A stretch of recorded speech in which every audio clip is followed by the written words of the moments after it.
Hi, Josh Barker with Remax Town & Country Real Estate. And thank you for checking out our market update for the month of February 2017.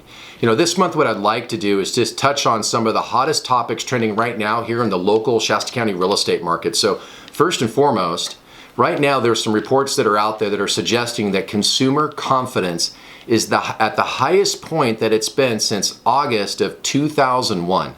Now there's a few reasons why this has taken place. Obviously the economy is doing better than it did in the past. Number two, interest rates are extremely low. And then of course, number three, now that the election is passed, whether, which way you feel about it, overall though, the stock market and a lot of those types of things are responding positively to that. And it's really putting some confidence in the market right now. So, more to follow as time goes on. The next thing to talk about is just looking at the home inventory itself.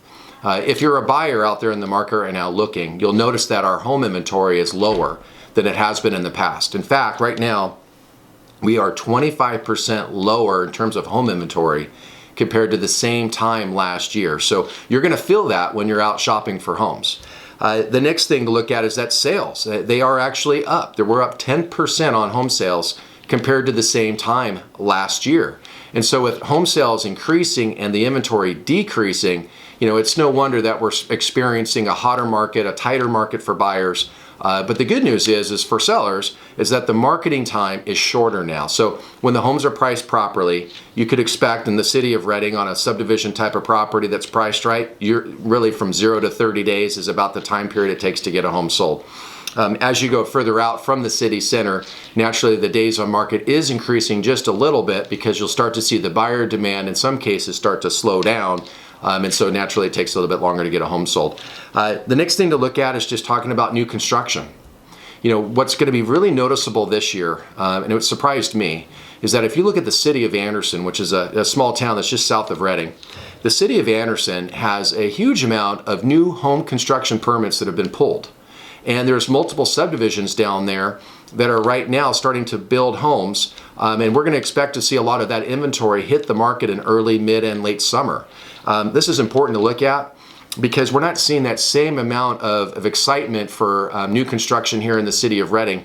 And I suspect the biggest difference is the cost for construction in Anderson in most cases is less expensive than the cost of construction here in the city of Reading, and naturally that's causing contractors to gravitate towards Anderson. So something to think about. And then finally, what I want to touch base on is commercial real estate.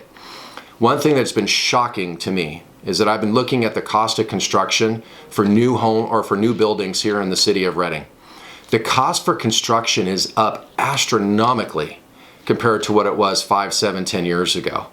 Just recently, I did some work where I was trying to work on a project, a commercial project, and I was shocked at what it's costing now to build properties, develop properties, to meet all the current codes that are being passed down by the state. And then of course the additional codes that are being pushed on by the city of Reading. And when you put all of that together, what's happening is that these new buildings, they don't even, the cost to build them isn't even close to what the appraisal values are. So the appraisals are coming in way lower than what it costs to construct these buildings. And it's going to put a huge damper on new commercial construction here locally. So good news is, for those of you that might own commercial buildings, the rents I would expect are going to remain stable because I don't see a huge amount of new inventory of commercial properties coming to the market that would add competition to your current rent. So, so always, there's a negative, but there's also a positive to think about. So in any case, if you have any questions at all about the real estate market here in Shasta County, we're always here to help. I hope you have a great February. Look forward to talking to you soon. Take care.